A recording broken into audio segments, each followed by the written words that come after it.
হরে কৃষ্ণ। আজকে আমি একটা অন্নপ্রাশন উপলক্ষে একটি বৈষ্ণব সেবার আয়োজন প্রোগ্রাম ছিল, এখানে আসছি, এখানে প্রসাদ পাচ্ছি।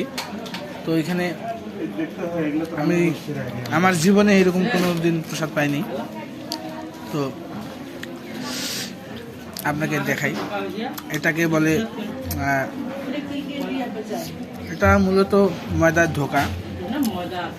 ধোকা দিয়ে তৈরি। এটাকে শুদ্ধ ভাষায় কাবাব বলে, আমি সঠিক জানি না, আমার কি জানি মনে হলো যে এটাকে কাবাব বলে। এটা আমি খাচ্ছি,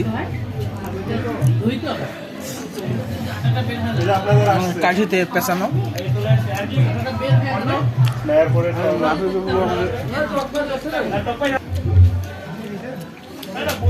মাধুর্যপ্রভু একটি পরিবেশন করতেছে। এটাকে কি বলে প্রভু? টিক্কা। টিক্কা। আরেকটা দেন না,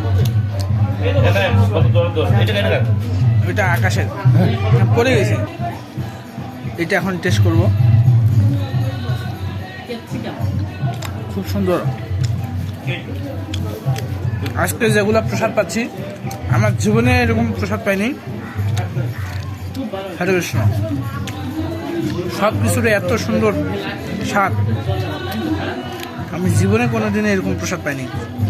হরে কৃষ্ণ।